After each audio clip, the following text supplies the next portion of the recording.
PKN 315. So I bought an incline bench, and I've been working that through, starting lower weight because I'm really trying to make sure I get the form just perfect before I go up. And I guess it was Friday, I had thankfully I didn't have a ton of weight. I don't remember exactly what it was, like maybe 165, 175.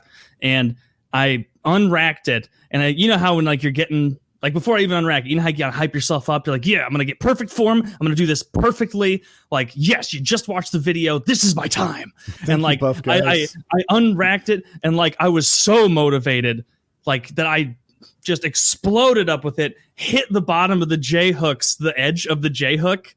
I had these big, long Titan J hooks, slapped the bottom of that. It bounced down and just slams into my upper stomach. The barbell does. And I just do a whoo, just leaning forward in my basement by myself in the afternoon. And I just put it on the safeties, stand up. And I'm just walking around. Have you ever been really embarrassed by yourself?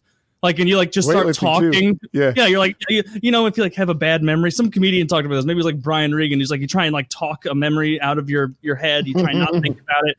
You just walk around and start talking about other things I have to do that day. And I still have a bruise on my stomach, not a physical line bruise, but I could feel it's fucking tender. I really rocked the shit out of my stomach. Haven't made that mistake again. And I'm a better lifter for it. It was maybe 175.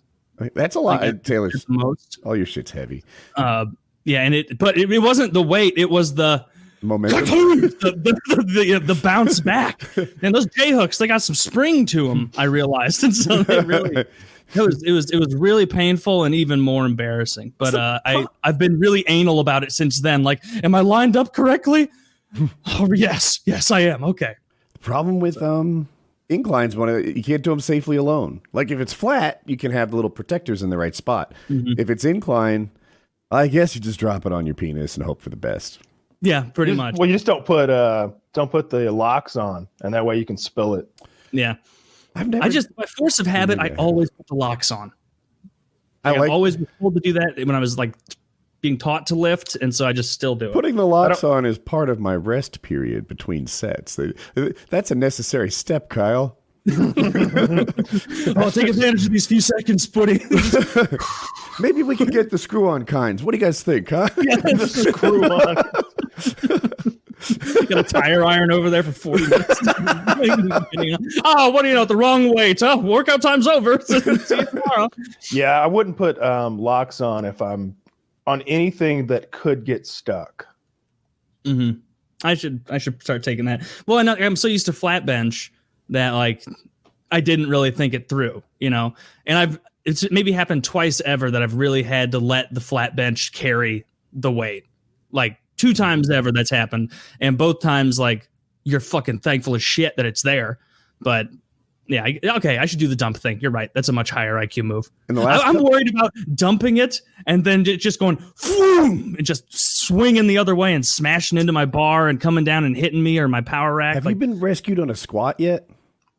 If I'm too low on a squat and I can't do it, I just roll it off my back. I fucked up way better than that, though. But it's my house. I can do whatever I want. So on a bench, I've messed up. But I've also messed up in my life on a bench where I didn't have protection, and I just sort of rolled it down and lived.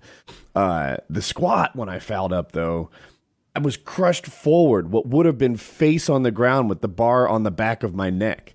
And then the squat rack caught it.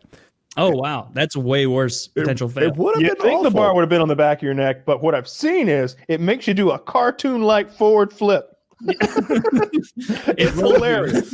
I've seen it happen so many times on YouTube where they squat all the way down. They're too far forward with their shoulders. They end up just completely collapsing, bar on the back of their neck, essentially. But the human head is resilient. So it just... I was just imagining David Attenborough saying that the human neck is highly resilient, and they just do this forward flip thing that's super comical. Everything has its breaking point. And everyone in the gym is just ah! When they see that, because it's just nightmare fuel. It's the other alpha males scramble for the weights. As the females look for a new suitor. I was watching More Plates, More Dates. And So normally when I watch More Plates, More Dates, I'm like, I cannot keep up with this guy's vocabulary and breadth of depth of knowledge in this area. But he did one on like how tall guys were and the 6 foot cutoff and stuff. And he's like, I thought Google was trolling me. Did you guys know there's a country called Chad? I thought it was a joke. I guess all the people there are Chad? and because of the whole video. And I was just loving it. I'm like, ha ha. I knew something Derek didn't. Let's mark this down, make it a topic. Derek doesn't know about Chad. But for those of you out there, Chad is not a fun country. No. Not a lot of good stuff happens in Chad. Certainly not if you're a woman. They've got Lake Chad. I think. Think. That's a great place. Yeah, spring break. Where are you going? You PCB? Nah, we're hitting up Lake Chad in Central Africa. It's only $6, man. One way. Yeah, I was looking around, like I was trying to. I had a hair up my ass to like learn different stuff, and I was just on Athlete and a couple other channels, and I stumbled across one that was reverse grip bench. I've never tried that before. And he was talking about it, and it's you grab the bar like that, and it's for people who have like fucked up shoulders. I don't even have fucked up shoulders. I don't know why I was watching it, but it's supposed to like hit your upper pec really well and isolate tries without getting as much shoulder stuff. And I like got my flat bench, and I was just fooling around, not like even working out, and just with no weight on the bar, I like grabbed it with this position, moved it over my chest, like did one like fake, and I was like, this is the most dangerous thing I've ever done in my life. This is absurd, Athlete. Are you kidding me? You want me to put weight on this and go like this with my slippery ass hands? Have you run out of video ideas, Athlete? I'm just imagining that. It is such, with no weight on the bar, you're just feeling like, man, this isn't how wrists are supposed to be. Like, I was about to say, like you're saying that's going to take stress off my shoulder. When I did that and imagined like going through that motion, it put stress on my shoulder. like just that rotation and imagining like any actual weight, anything more than 45 pounds. Yeah. Like from what I can tell, like Athlete X, if you have superhuman wrists and little girl glass shoulders, this is for you, and iron teeth. I've really enjoyed the movement on YouTube of just hating Athlete X and making fun of everything he does. It's just great. Weight thing. Because of the fake weights and the possible steroids. Everybody he gets a hard time. Like literally every other fitness YouTuber mocks him, makes fun of him, and makes like snide jokes. Have you seen the guy who's like a vegan bodybuilder? Not bodybuilder, what, like, I don't know what you call these people. A strongman? Strongman. I don't know. He's like 45 maybe, and you know he does good videos because they're quick. He's like, all right, I'm gonna show you 5 ways to do this, and I'm like, but your video is only 5 minutes long. He's like, exactly, because that's all it fucking takes. How are you talking to me? He's a bicep curl. How many seconds do you need to catch on? You can hear me? You're goddamn right I can. This is the best fitness YouTube channel there is. It's a one-on-one coaching session. Fuck, all right. How does this have so many views? Don't ask questions. Yes, incredibly stressed out. And he's at the end of his video, he's just like, this is a good channel if you're trying to achieve this goal, that goal, or do this or that. If you want to do the other thing, if you're going for that presidential fitness test, there's probably a YouTuber out there that shaves his entire body. You can go you can go watch his videos, and then the comments are like, "Oh, good shot at Athlete." Like, I really enjoy that they all hate on Athlete. But don't you like Athlete? Not really. Why? I think that he is a liar. More than the fake weights. I don't know if I don't have the eye of some of these people. Greg Doucette either believes that he's on TRT or steroids, or Greg Doucette really enjoys the attention he gets when he says that Athlete X is on steroids. He was the one who originally accused Athlete of the weight plate. Maybe not originally accused, but the biggest channel to accuse him of using fake plates. And then after that, Athlete comes into the comment section of Greg's video and like writes this long paragraph where he's talking shit, and he's just like, I'll fly you down to Florida, and because what Greg said was like, Greg has the most annoying voice. He sounds like the parrot from Aladdin. He's like, if he's lying about the plates, what else is he lying about? He's lying. If he lies about plates, what else? And I'm just like, God, this is abrasive. He's so pumped It's up almost right now. better this way, though. He really does sound like that. Watch some Greg Doucette for some time. And he was an IFB? Is that the bodybuilding? There's 4, right? 4 letters. International Federation of Bodybuilding sounds like a guess. International Federation of Bodybuilding champion. He's like 40 years old or something like that. He's like 5%, 6% body fat, just super ripped dude. He's the one who makes that anabolic kitchen cookbook with like all of the silly recipes. IFBB. IFBB, okay. And so Athleen comes into Greg's comments and is like, I'm not cheating, and all these little snide remarks. He's like, I'll fly you down to Florida and you can test my piss if you really want my piss. And if I'm not this and that, then you got to delete your channel. And if I am, then I'll delete my channel. And it's like, come on, it's not. I like that. They're playing for pink slips. Yeah, that's what he's trying to do.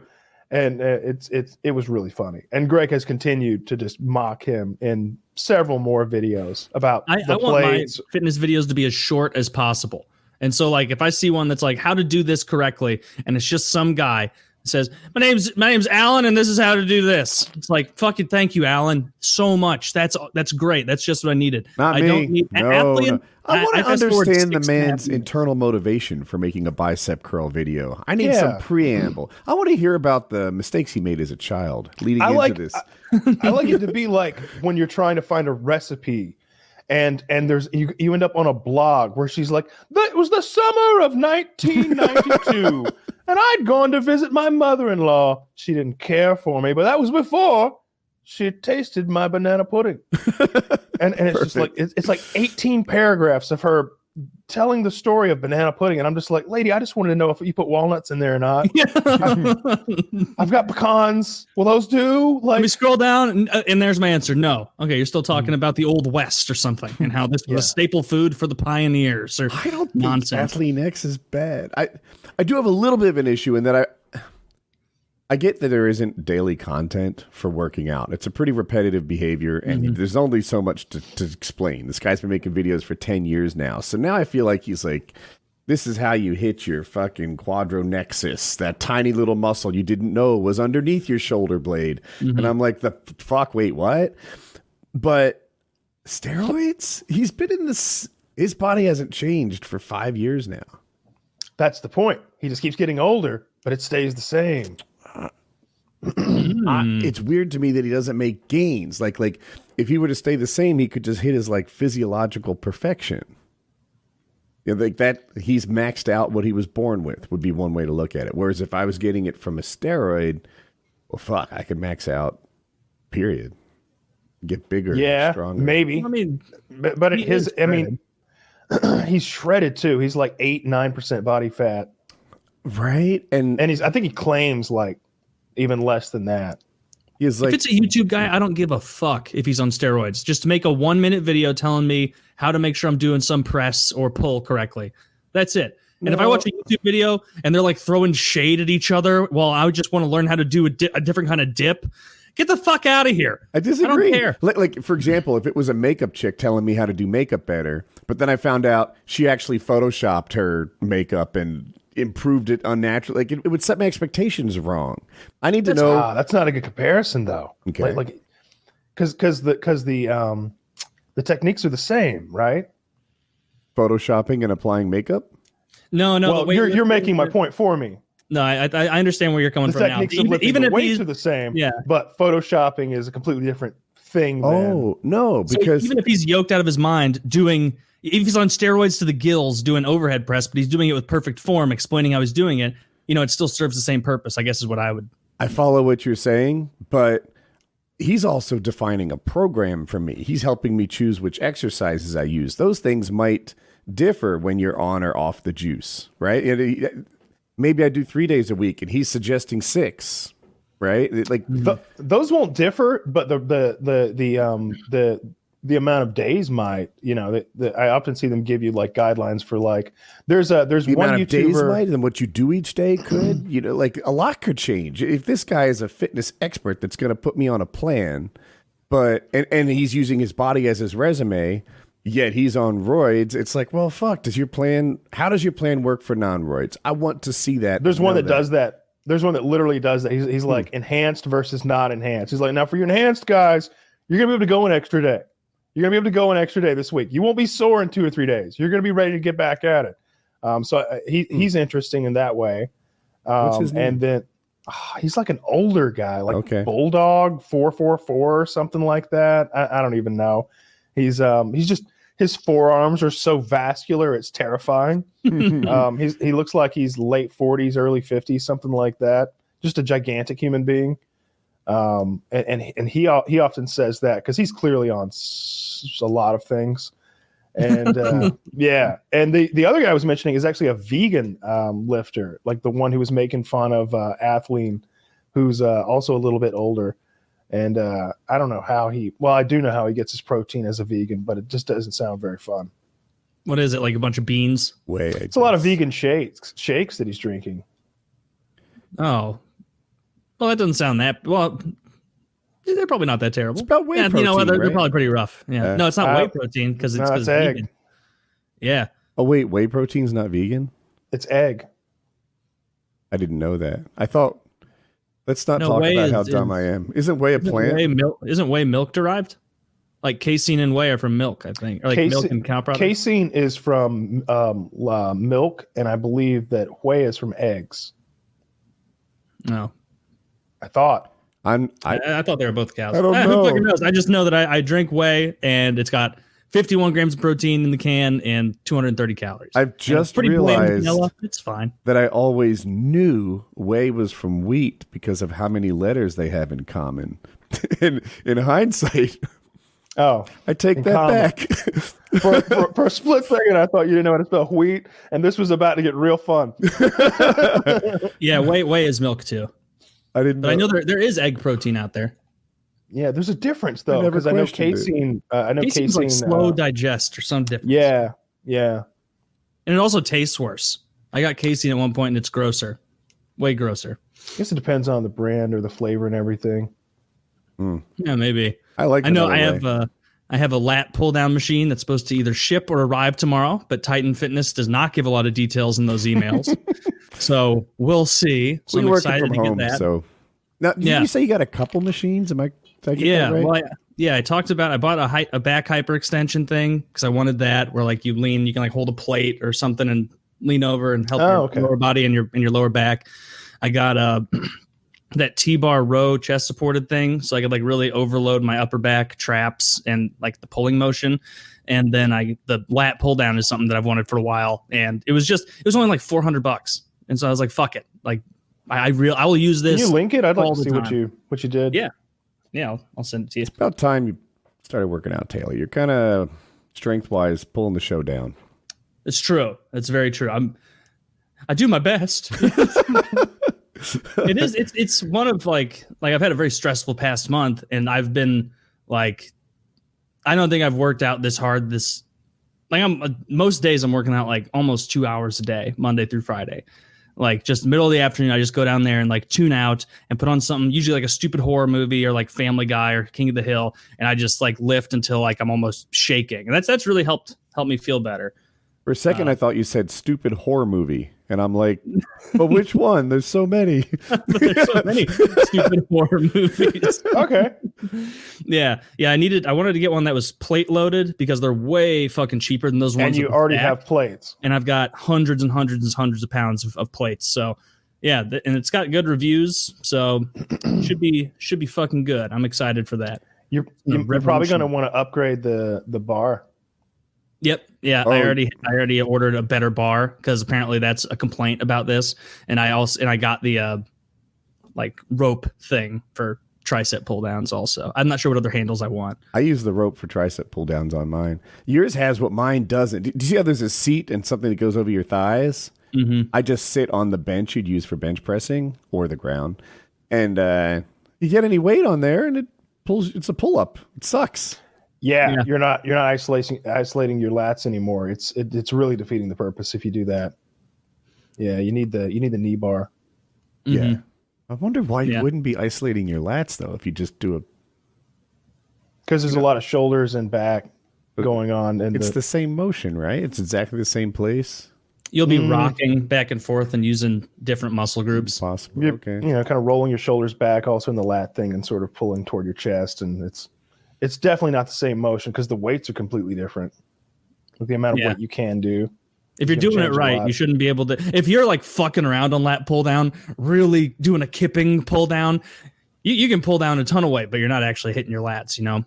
But I'm excited to get that thing. It's supposed to really be a game changer, and I'm pretty stoked for it. I can't think of anything else really pressing that I need now.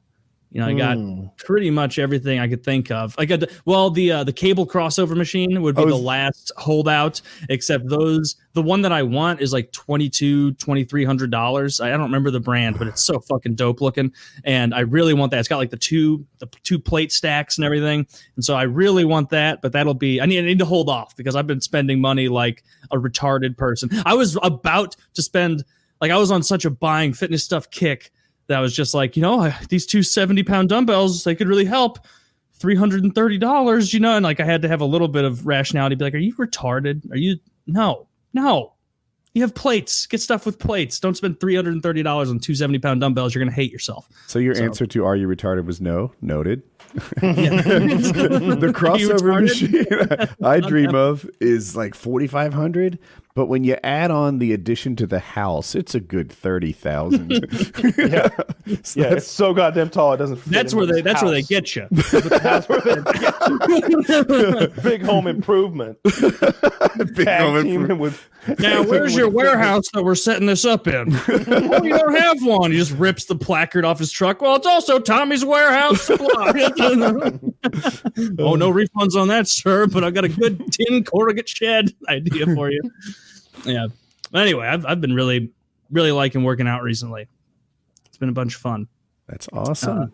I got my owl head, and I was thinking about wearing this tonight while I'm playing Fall Guys. Can I see it on? Where do your eyes go? Yeah. I haven't put it on yet, but it's going to be really hot. They go right in the middle of it, nowhere near the eye holes. Oh, did you spot them? I didn't. You don't see the eye holes? He does look through the eye holes. No, a lot of these things not with both eyes. Yeah, I see that. Can you see through both eyes at once? Pretty big gap here without visibility.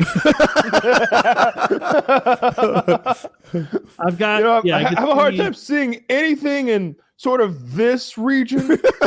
If I point it at this angle, I can see most of my monitors. So this. Oh yeah, I'm not going to be able to play at all. Oh, I want to compare before and after differences. Oh, he can't hear us, can he? Can you hear us? Doubt it.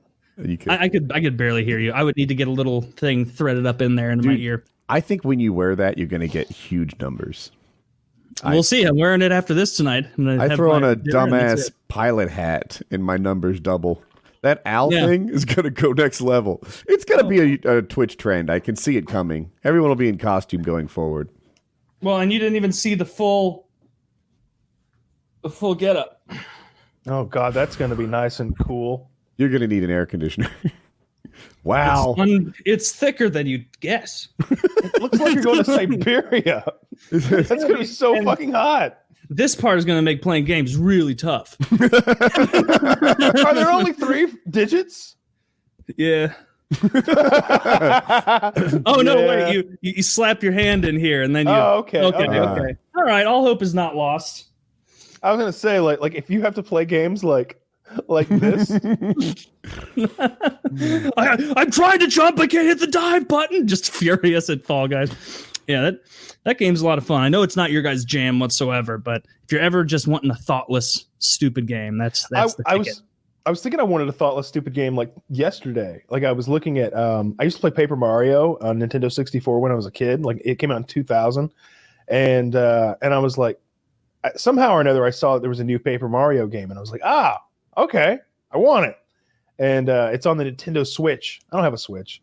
And I didn't even really know what a Switch was, apparently. I was like, those things are probably like $120, right? They're expensive. They're $400. I was like, I literally just want to play Paper Mario. like I just want to. I thought this was going to be a very cheap thing to accomplish. Paper Mario is 200 more. It was 60 more. Yeah, it was 60 more for Paper Mario, and then so I was going to end up almost with tax. I was going to be like $500 in to play a Mario game that isn't even that good. Yeah. I mean, really, the only time I use my Switch is when I have company over, and it's good for like Mario Party, Super Smash, but like party games. That's it. I can't remember the last time I touched that thing when I didn't have company over. Yeah, I decided not to do it because I looked at the Switch Lite because that's just the handheld thing. There's no like TV shit going on. It's just all handheld, and those are a good bit cheaper. But I kind of got. I mean, I downloaded like this rip-off Mario game on my phone. I played it for 5 minutes, and I was like, that really scratched the itch. That's all I really wanted. I just wanted to hear the noise again. I'm good now. Man, you saved $1,000. Yeah, I did because I watched that documentary on Netflix, or that limited series. I think is what it'd be called. High Score, I think, and it's like the history of gaming. I thought it was really cool. They started at like Pac-Man and shit like that, Atari stuff, and then slowly went Nintendo and Sega. Like every episode, you sort of progressed a few more years until at the end they were doing Doom and stuff like that. Did you guys see Project Power? No, that looked bad. What is it? It was suggested to me on Netflix, I think. But Kyle's right. That was bad. And I was so disappointed. The premise was exciting to me. So here it is. There's a pill someone made, and you activate the pill, you take it, and for 5 minutes you get a superpower or die. Not sure which. And I don't think anyone died in the whole film. And I guess all the superpowers are animal based, right? So some people are moving super fast. Some people get they become bulletproof. I don't know what that is. Like, what animal's that? Turtle or turtle. What's the fucking one that curls up in Texas? An armadillo. Armadillos that I'm going for. I promise you, the armadillo is not bulletproof. Well, it proved it. It takes. Oh no, I've got the plague. It takes these supposedly animal-based superpowers and to the next level, right? I don't know which one catches on fire like the Human Torch, though. Like, what the fuck was that supposed to be? Are you sure this is an animal thing? They say it, and wasn't one of them superpower rapping though? I think she was just a good rapper. It wasn't about a pill. Oh. And, she had it in her the whole time. That's what the movie was about. That's what's in the preview. Like her and Jamie Foxx are standing there, and he's like, "So what's your superpower?" And she's like, "Rapping."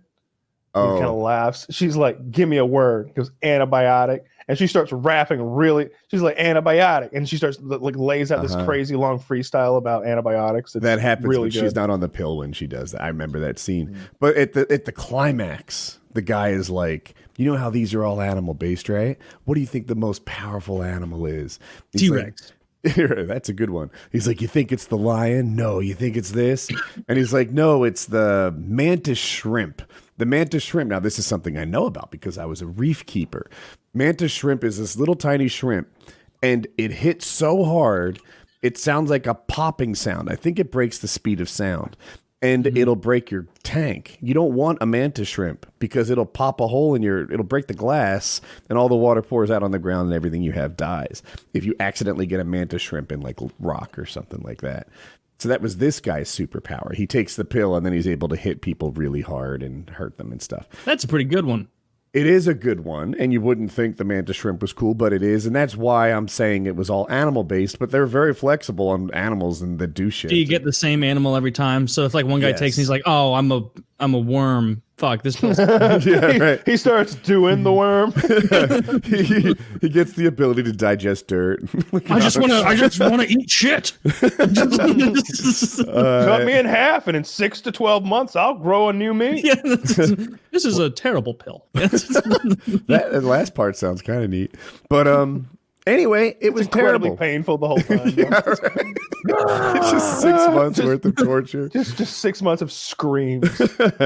That only lasted 5 minutes, so you're just dead. It took a premise, like you get a 5-minute superpower, you don't know what it is, and there's some risk, and made a terrible, terrible show over it. And I was so disappointed. Yeah, Jamie Foxx will take your money, and he'll do what you want him to do. I knew that going in. So when I saw the preview and it was like #1 on Netflix trending today, I was like, we'll see about that. Who's the actor that does anything? Jackson. Which one? I think Samuel Jackson. Nicolas Cage. Okay, that's a good one. But Samuel Jackson was in my head. Yeah, that guy. He'll do any movie. Dude, there's something about Nicolas Cage that I like, in that he's so not good. You know, he makes me feel like I could be an actor.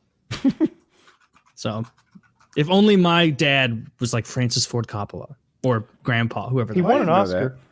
He did win an Oscar. What was it for? Oh, all that shit. For what? Yeah, what do you want? Las Vegas or something? That's a pretty good movie.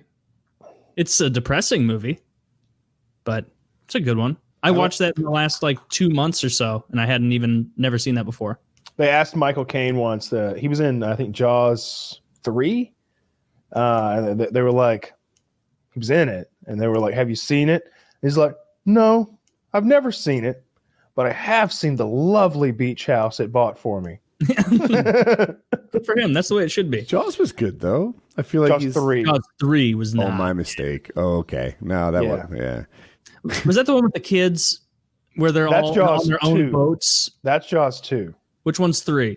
Jaws 3 is where both Roy Schneider and most of his family has died, and they're just looking for. They're like, it's called Jaws 3: The Revenge, and the premise is that the shark has followed them from New England down to Florida with revenge on its mind. They literally got in a goddamn airplane. All right, so somehow the shark gets their itinerary. And he knows.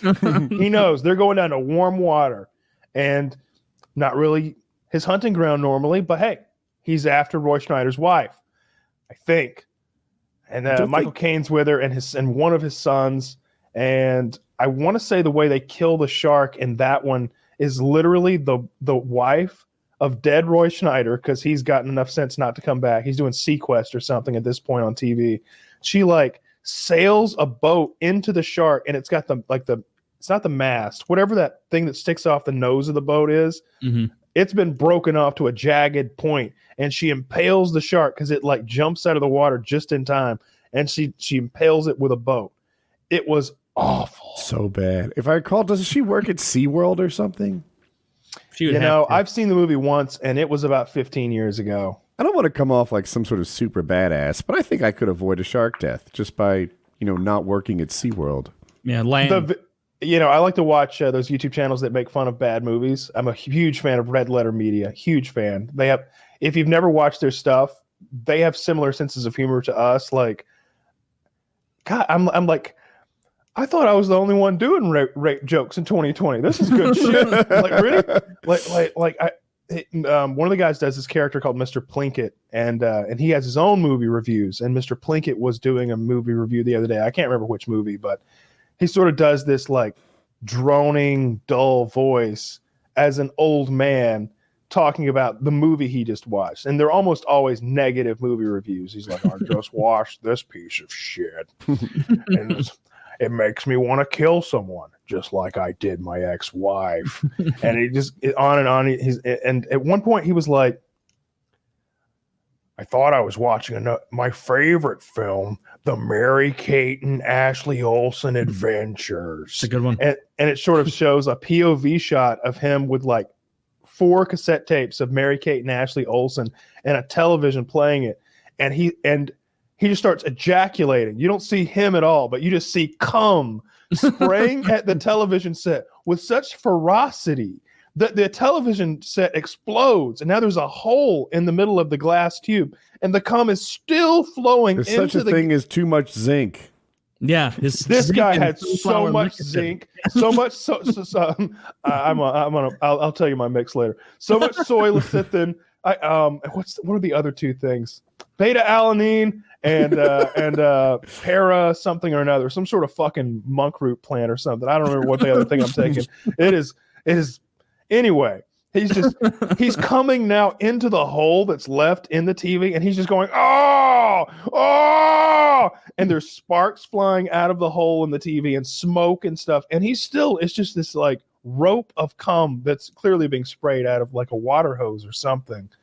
Those guys have have a really interesting sense of humor. It's very Red similar Letter to Media. what I've never watched their content before. It's really good. There's hundreds of hours of it. They do lots of them just watching awful movies and then reviewing it. Macaulay Culkin's on there a lot. Like, I guess he's a fan, and he'll come on there, and they do this thing called Best of the Worst, and or actually maybe it's Wheel of the Worst. Maybe Best of the Worst involves the Wheel of the Worst, but they have like a roulette wheel, and they seemingly have this huge library of bullshit movies, just the worst movies you've ever seen, and they'll put like 8 of them on the roulette wheel. Each guy will spin it, and they'll get that movie. And you might be thinking, like, how bad could the movies be? One of the cassette tapes is like How to Plan a Funeral. Another one is like Erotic Massage for the Elderly. And so they have to sit in a room, the 4 or 5 of them. They mix the cast up a little bit, but it's usually got the same core 2 or 3 guys. And then, Macaulay Culkin's here this weweek, and fat guy with a beard's here this week. And they watch these.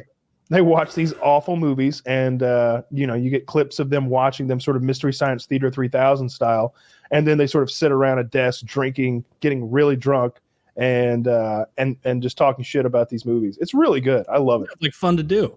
Yeah. And they do really in-depth. They do like 3 or 4 different kinds of like YouTube videos, like different segments. I don't know how else to describe it. Like, one show is called Half in the Bag, where it's usually just 2 of them, a little bit drunk, talking about 1 or 2 movies, and then they do really in-depth reviews of like Star Trek. They're big Star Trek fans, so I like those because me and those guys are in complete agreement about Star Trek. It seemingly like what was good, what was awful, and what's just an abomination now, and it's fun to see. Next Generation, I think you think it's good, but is it not a little too stiff, a little too social justice warrior, and like they're almost like office workers as opposed to extreme athletes? They're not supposed to be extreme athletes. That's not what. That doesn't apply. Captain Kirk was out there punching lizards in the face. That doesn't happen so much in that TNG. It does happen sometimes, but only when necessary. Kirk and Picard are different kinds of captains. Picard is a philosopher, a diplomat, and Kirk is sort of played as like a cowboy, because that's what was popular then, was cowboy TV shows. So they're like, oh, he's a cowboy in space. He fucks all the green bitches and knocks the aliens the fuck out. And he's got a gun that shoots lasers.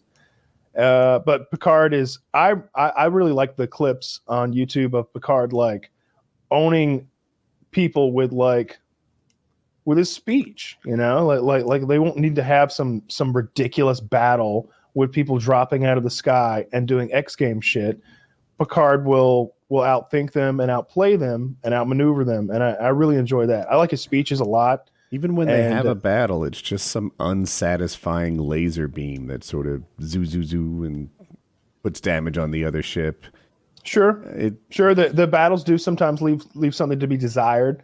Deep Space Nine is my favorite. That's my favorite show. It has pretty good battles for the most part, and it's got a mix between Picard and Kirk as far as the captain with Captain Sisko, because he will knock you the fuck out, but he will also sort of outplay you.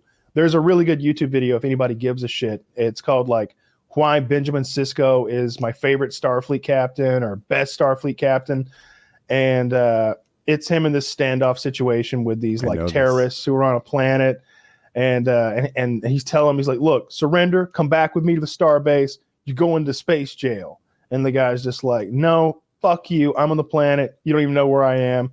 And Sisko's like, Mr. Worf, load up a photon torpedo with that really awful radioactive shit that kills planets. And he's like, sir? He's like, yeah, load it up.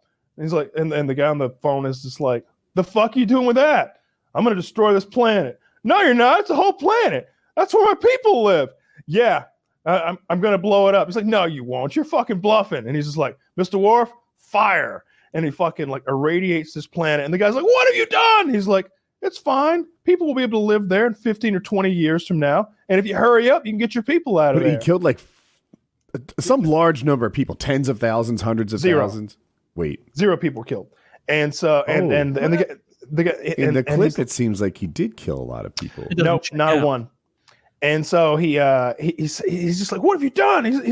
And Cisco's like, there's 18 more planets in this system. All right, Mr. Worf, load 18 more torpedoes. And the guy's like, all right, what the fuck? What the fuck? You can't just destroy all our planets. I'll surrender. I'll surrender.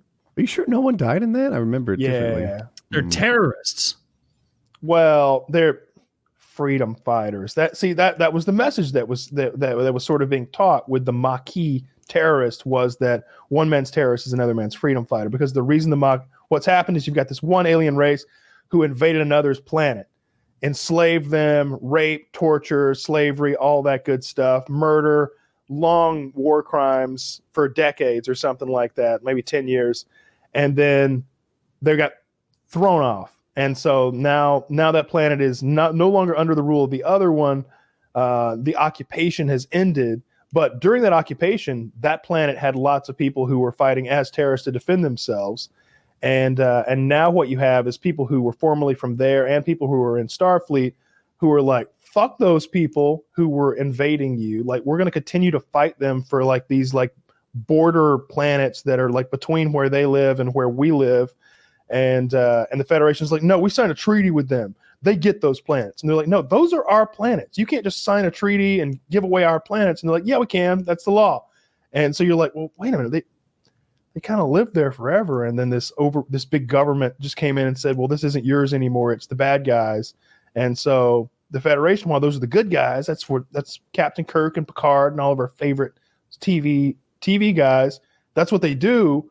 You're also like, they're kind of in the wrong on this. So the Maquis are like these terrorist freedom fighters. That was the whole premise of Voyager, where you had a Starfleet crew and a Maquis crew who got cast away to the far side of the galaxy, and half of each crew died. So they had to combine into one and sort of get along. But the writers were awful. So by week 3, they were like, all right, we're all friends, right? Yeah, for sure. Let's get on to some sort of like, we're all friends, right? They literally did that. Like, they dropped the whole like, oh, it's gonna be hard for Starfleet and the terrorists to get along. All those regulations and all these people flying by the seat of their pants. Week 3, everybody's got their fucking uniform on. They're fucking lickety split walking down the halls. Nobody's having a problem. So it's not super realistic. Some of them are awful. Some of the Star Treks are awful. Voyager's terrible. The original series is impossible to watch at this point. But I just rewatched Next Generation not too long ago, and I love Deep Space Nine. But, the new stuff's, again, circled back to awful. I won't watch Discovery. I haven't even heard of Discovery. If Woody doesn't like the social justice warrior stuff, he's going to love the one with like most of the crew is either gay or black or gay and black or gay and black and a woman. I like TNG like you do. I like Deep Space Nine. I think it might be the best of the TV shows. Yeah. But unlike it seems a lot of people, I think the new movies are fun. I think they're fun, and I think the first one was good in that it was a cool new way to do things. It was a great way to mix stuff up and sort of reinvent those characters. It did time travel in a clever way that enabled them to like. Clever-ish. Respect canon, yet write it over again. It was cool. Yeah, except like, what was that villain doing for 20 years? When he traveled back. Get it? Where were they? Dude, anytime you have time travel, it's so powerful and so flexible that it's difficult to have a plot with no holes in it. Yeah, there's no retort to time travel. Yeah, it's like, we got you. It's like, not if I go back before you got me. But I don't like the second. Oh, fuck. We didn't consider that. I don't like the second and third movies, though. I like the first one a good bit. Although there's like huge problems with it. Like there's that part where is it Chris Pine? Mm-hmm. Yeah. Chris Pine is on his space motorcycle back in Iowa, I think, or Kansas, wherever he's from. And he's sort of like doing his sullen hero bit, where he's like doesn't know if he's going to join up with the Starfleet or whatever. He's just been a bad boy his whole life, and he's sitting there on his motorcycle looking at the Enterprise being built on the ground in Iowa. That's where you want to build it. It's closest to space.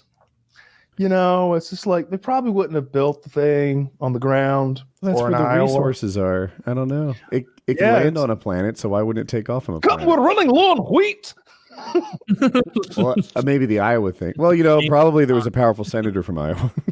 That's how military projects are actually decided. Yeah. I don't know. The new stuff is very upsetting for me personally. It's because it's one of my favorite properties, and apparently it's just yeah. And then there's an animated show called Lower Decks, I think, and it's about like the little ancillary characters in a Star Trek ship who like the guy who like pushes the cart, or the person who like changes the light bulbs, and like they hang out and get drunk and stuff, and it's kind of a comedy. So that's better than Discovery. Honestly. That's better. The animated show where they fuck around and get wasted. What's his name that did Family Guy? That's character Peter Griffin. It's Seth MacFarlane. Seth MacFarlane has that show. Oz. Fuck. Why am I having a hard time with words? Oz. That's an HBO special. Orwell. It's called Orwell. The Orwell, and it's his like comedic Star Trek show where it's not Star Trek, it's a different thing, and but it's the same premise as Star Trek, but it's kind of funny. It's also lost the plot. Trailer Park Boys. You can't watch any other new stuff. It's embarrassing. Of course. It's sad. It's sad to see what they came from. Norm Macdonald is on Orwell. I didn't like Orwell. I love Orwell. Why don't you like it? Wait, I might be mixing it up with Space Force. I didn't like Space Force. I think I might have made a mistake there. Space Force is Steve Carell. Yeah, that was awful. And who could have seen that coming? All right, well, we're gonna make a whole movie based on a phrase that was really popular 3.5 years ago. No, it's a TV show. It's pretty good. It's basically Steve Carell is like, I don't know, second or third in command of the Air Force, and they're having the big Joint Chiefs of Staff meeting. And he's been invited, and he thinks that he's getting bumped up to lead the fucking Air Force, and he's so pumped.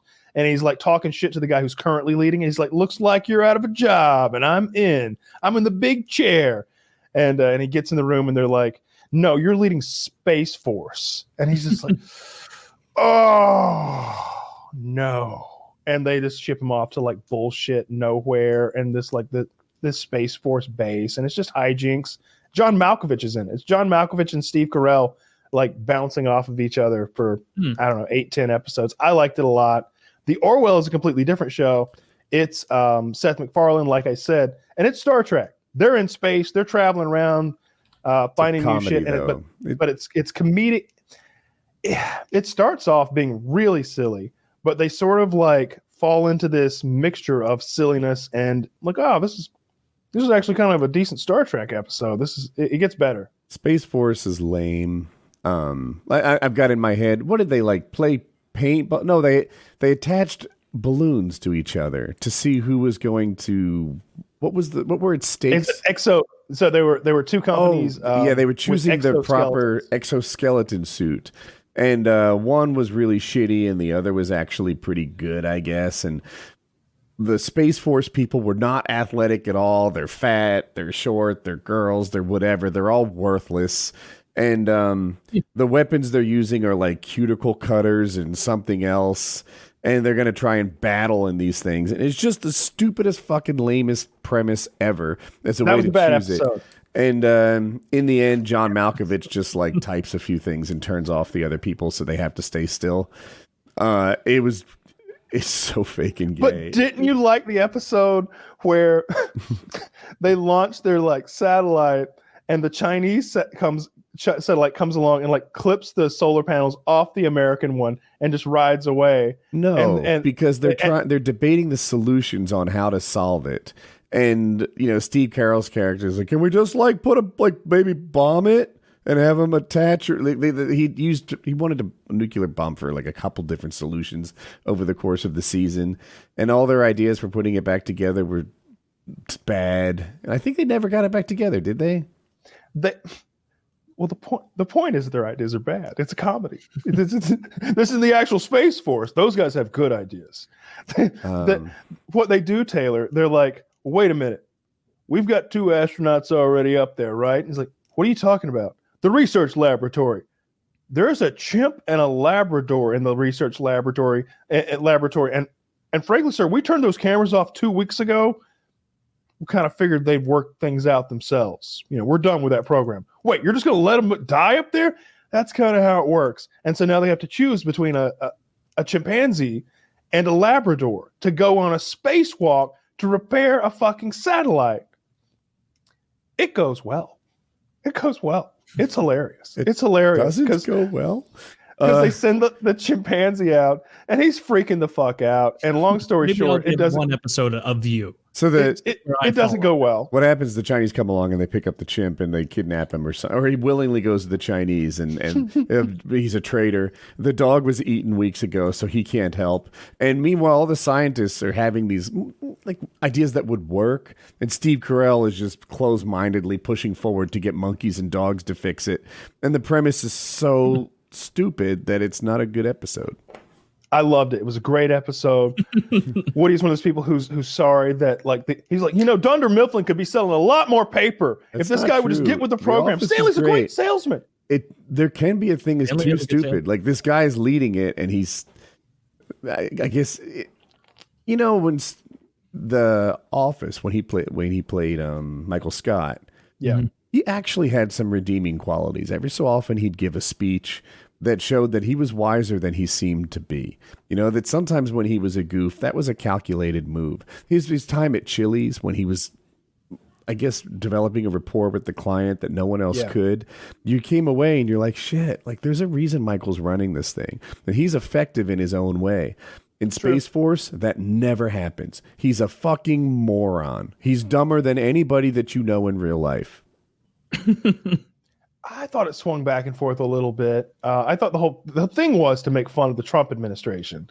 Like they have Melania Trump designing the Space Force uniforms, and they are comical at best. I liked it. I thought it was pretty good. I didn't think it was great or anything, but I thought it was. After I was done with it, I was like, I'd like to see another episode of that, but there aren't anymore. Orwell is even better, and there's 2 seasons of that. And I like that Norm Macdonald plays a slime alien. Like he's literally like a living jello that like rolls around, and he's always hitting on the Black Doctor, trying to fuck her. And eventually they get infected with some kind of virus that just makes them all horny. So like this jello slime monster and like the Black Doctor have sex, and she's like sitting on his jello face while he eats her pussy. It's great.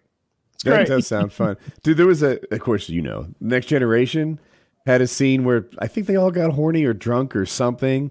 And Data fucked the head of security, Tasha Yar. Yeah, and there are other hookups here and there, but just the idea that she fucked Data, the android. Maybe I'm androidist and not realizing it. I'm just coming to terms with this now.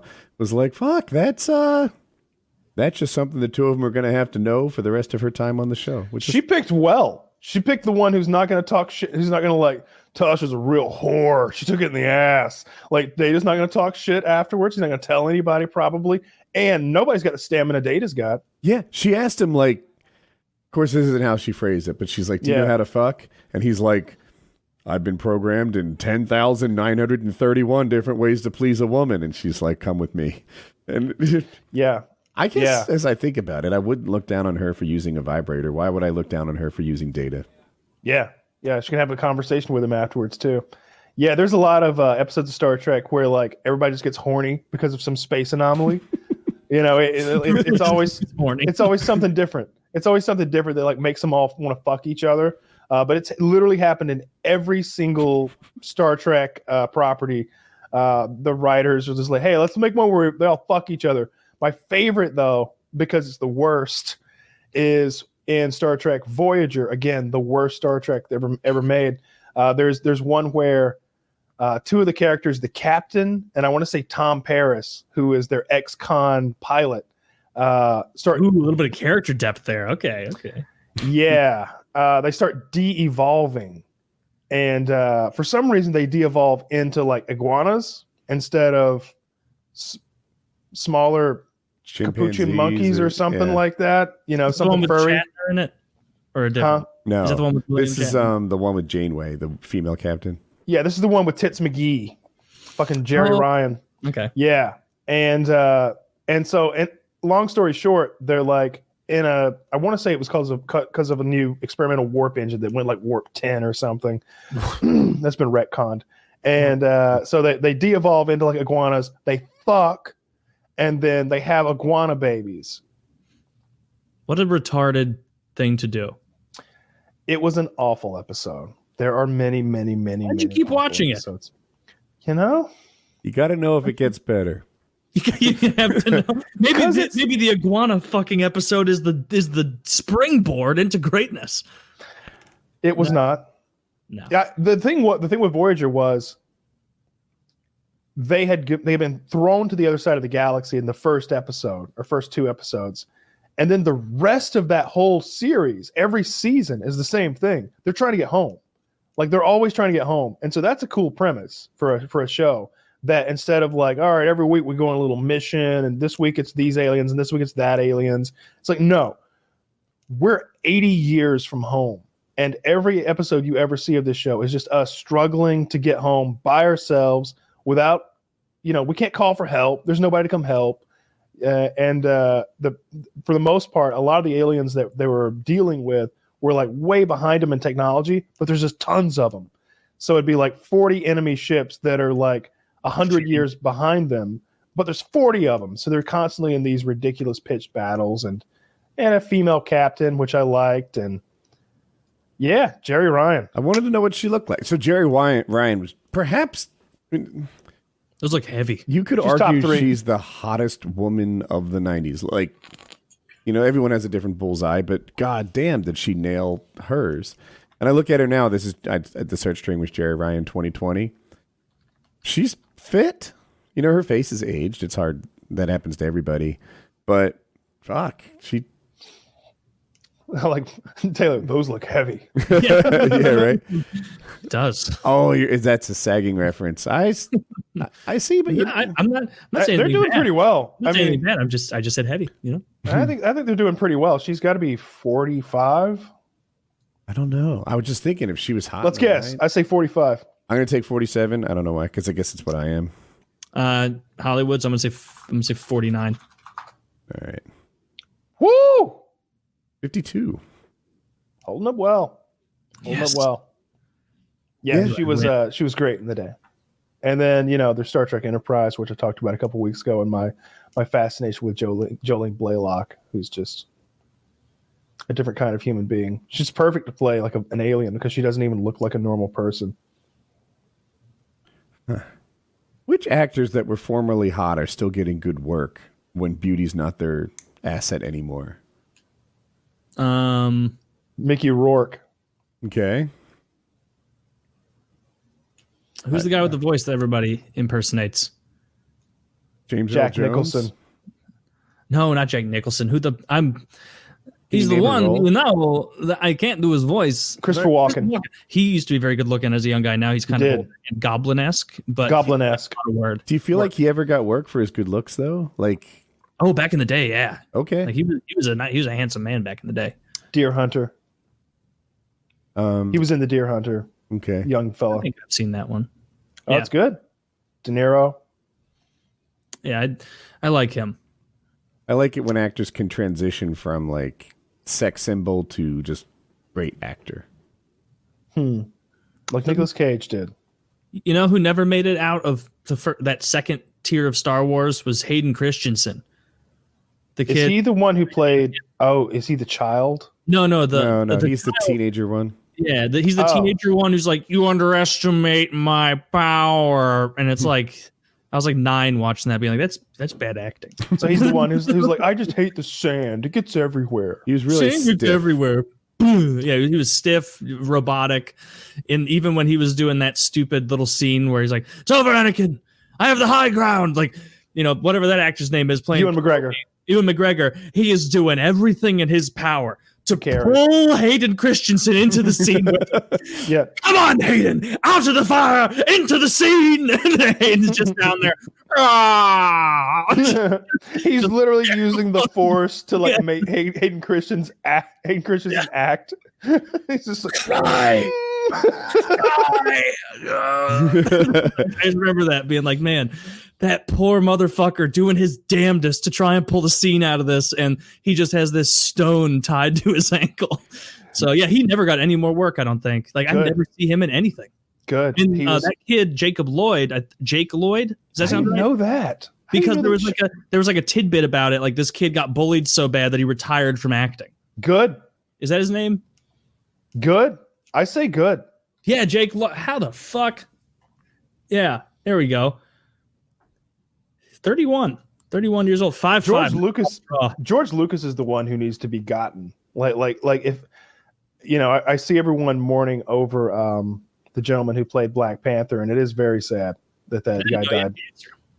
Yeah, I don't think a lot of people did, and but I'm just thinking of like celebrities that I wouldn't be bummed out at all if they passed, and George Lucas is at the top of that fucking list. I hate George Lucas with a passion. Everything he touches is shit. Yeah, fuck you, George. I hate it. Suck. How old is he? Like 70 something? You ever see Indiana Jones and the Kingdom of the Crystal Skull? Yeah, it was rough. That was bad. It was awful. Ewan McGregor has something coming out that I'm excited about. Are you guys familiar with his motorcycle miniseries, The Long Way Around, Long Way Down? No, never even heard of it. All right, it's him and another actor, Charlie Booker, maybe, I forget. Or is he from Always Sunny? In any case, those two ride their motorcycles. And the first one was around the world. They started in England. They went like across Europe, through Mongolia, through Russia, took a little boat ride to Alaska, down the Canadian coast and across America. And that's the long way around. Then they did Long Way Down, which is basically from Scotland to like South Africa, straight down. Now they're doing Long Way Up. I don't know where they're going, but their two previous series were fantastic. They're running out of directions. I bet they do the Americas. Long Way Up, I'm going to guess they start in, what's the bottom of South America? Is it Chile? Ooh, that doesn't sound safe. Argentina or Chile? One of those. None of these were safe. Like when they went through Africa, like the people were dangerous and really nice. They had a big mix. But yeah, Mongolia, like you're really not under like they've defunded the police a long time ago in some of these places. I think it's been a while since the Mongolians have been a real problem, though, right? Like whereas the Hondurans might be an issue today. Well, they don't have to doodle all the way around the continent. If they stick to the the left side of the continent, they stick to like Chile and Argentina for most of the way. That's pretty safe. Part of it, so where's the danger, right? Is the danger that a bad guy wants to steal your tools? Like that's one danger, or kill you or whatever. Or is the danger that your motorcycle breaks down in Mongolia where there are no parts and FedEx doesn't service? And like that's not the danger either. Go on. The danger is that if you're a famous Hollywood movie star worth millions of dollars, insured for millions of more, that a fucking drug cartel whose business is the kidnapping and ransoming of other human beings. It's like their bread and butter is going to kidnap you and ransom you. Yeah. Okay. I said, yeah. Or that you'll get the coronavirus down there in South America, because it's a real thing that people get. I would have been like, if I did the long way up from Africa, I feel like after you do that, you're like, all right, 2 for 2. Like, and we stop. We have danced with the devil long enough. Like, you hear about those stories where it's like, Joe and Susan wanted to do a march for peace through Lebanon, Iraq, and Afghanistan. On day 3, they were captured. He was murdered immediately, and she was raped for a week and then murdered. And it's like, well, you should have gone skiing. Yeah, you should have done something else. You should have gone skydiving. Anything but just traipse around areas where it's like, I don't speak the language. People will like me. So did you know Aspen existed when you went there? You did. That sounds like an adventure to me. I would love the vacations, their TV shows, whatever you call it, that they're putting on. That would be, I would think that was the coolest. You need to watch a few more episodes of Locked Up Abroad then. Where you've done nothing wrong. You just didn't understand the local customs, and some guy who's actually moving drugs like pins them on you, and you end up shitting in a hole in the ground for six weeks or something. You peel out on the street that turns out to be graffiti, and they lock you up, and the punishment for that is like caning. You're like, the fuck? Public caning in Singapore. Like, don't spit, don't chew gum. They're very serious about manners over there. Remember when that was a big story back in the 90s, when that was all we had to worry about, seemingly, was that American kid like graffitied a wall or some shit, some cars, I don't know. And he was going to get caned in Singapore. And we were like, you can't cane an American. Not my mom. My mom was complete. I thought cane him. My mom was so down with caning that kid. She's like, graffiti? Put a whip in your hand. I don't care. Shoot yourself or whatever. She thought murder. She thought if they executed him for graffiti, that they would be well within their rights. Yikes. Well, she belongs in Singapore. Or freaking must have been a great child. Kenosha or something. And she's a hard disciplinarian, I guess you would say. So yeah, And The Simpsons made that episode where Bart got in trouble in Australia. And they were going to give him the boot. Literally boot him in the ass. Like they were literally just going to kick him in the ass with this huge oversized boot. Beat. And they're all just, give him the boot. Yeah, that was a good one. That was exactly about the Singapore thing as it was happening. Yeah. That is funny though. Getting caned because you're like, this is like America. The cops will come by and be like, I got a rapist to catch on 31st. You quit it. But no, Singapore, they're like, oh no, you can't spray that there. I break your kneecap. Oh no, America, man, I'm not allowed to cane him. Oh, then I guess I can't do this right now. And then the kid just caned him. Did they cane him? How did that end? Guess I'm in big trouble. I think he caned him. Yeah. I'm pretty sure they caned the fuck out of that kid. And it's such a brutal punishment. Caning it's so bad. In the public square. So not only are you getting caned, it must be embarrassing to be caned. And painful. Trust me, the embarrassment would have no impact on you after you felt the caning. Like get to pick the cane? You do not get to. Oh, no. Believe me, they took their time picking that cane. Oftentimes, it's not even one cane; it's like 3 canes, like tied together really tightly. And in my head, I'm like, oh, do they like flex and pinch because of that? Like when. I know I've seen like in porn, I've seen like BDSM canings, and those are so rough. Like you're just like, oh, that's too much. That's not a spanking. Well, it's not called a spanking, is it? It's called a caning. Who's into caning? And then you see that's what they do in other countries, and they beat the shit out of those people. I've seen in Arab countries, it might have been Saudi Arabia, someone getting caned for something, and it was extreme. They were hitting him as hard as they fucking could with this big daddy cane. It was like a broom handle. That sucks. So I read about the kid in Singapore. So here's the scoop. Someone was like really damaging cars by this apartment blocks using hot tar, paint remover, red spray paint, and hatchets. Right? Drivers complained that their tires were getting slashed. This kid got caught for driving his dad's car without a license. And they didn't have any evidence that he was the guy that did it. I don't know if he's the guy that did it. And but he pled guilty to it. But I don't know like how they got him to plead guilty. Did they cane him for that? Or what kind of was he guilty? So now begins the pre-caning. So the Americans felt like he didn't have any due process. They just kind of bullied him to admitting he was guilty with no evidence. And he eventually got, I'm seeing different stuff here. The Wikipedia says he had 8 months in prison and 12 strokes of the cane. 8 months in prison and 12 strokes of the cane? Isn't it? I would pick the cane. Dude, we've had this talk before about we're comparing pepper spraying and tasing the other day. And your point was like the tasing is in and out, over with. Mm-hmm. And I'm like, yeah, but the pepper spray is 20 minutes of like level 5 pain, and the taser is like 10 seconds of level 10 pain. Mm-hmm. I'd rather have the pepper spray. Here's an instance where I've got a little bit of experience.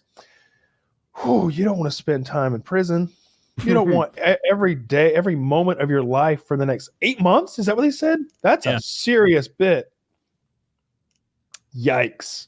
Yeah, I'd take some canings. Give me I don't know how many more it would be. Maybe we could space them out. Maybe you could hit a different cheek on this week and we hit my left cheek on the next week, because I feel like my ass is going to be bleeding if you give me 20 or 30 of those. I absolutely don't want to wait 3 months anticipating every Sunday at 3 cane time. No, really? Just beat the shit out of me. Take me to the Singapore hospital and then send me home. I I have haven't more been able to about the sit caning. right for 3 months. So here's what Get a they special toilet seat. he ended up only getting, it looks like four strokes of the cane. And what they do is they go, count one, and they yell that really loud. And then there's a pause of like indeterminate length, a few seconds or so. And then whoosh, they cane his ass. And he said it left a few streaks of blood. I spit all over my monitor. Oh. And a few streaks of blood ran down his buttocks. 7 weeks later, there were 3 dark brown scar patches and 4 lines about a ½ inch wide. The wounds hurt for about 5 days, and then they itched. Oh, you know what? I've experienced an intense caning when I fell out of that bunk bed onto my ass, onto that plank. I can say I've experienced a caning. That was there longer than the 7 weeks. So if I had to do that 12 times, though, I'd probably be pretty upset. So I would pass on it. Maybe you're the right idea with the spaced out ass beating. I don't want that at all. I guess the trick is not to commit any crimes in foreign fucking countries. No, dude, I'm going to Singapore. I'm like holding doors open for everyone. I don't know if that's against the law to not do. I'm not risking it. Maybe it's against the law to do. You had something in your tooth, sir. I had to get it out. You let a security risk into the building. No, not the cane. Why'd I come here on vacation anyway? As they're carrying me away. You could have gone to Amsterdam and smoked pot. Why'd you come here? Yeah, they don't cane you in Amsterdam. No, they're pretty chill up there. So, give you a pot cookie. You guys want to call it a show? I smell my dinner. Yeah. All right. PKN 315.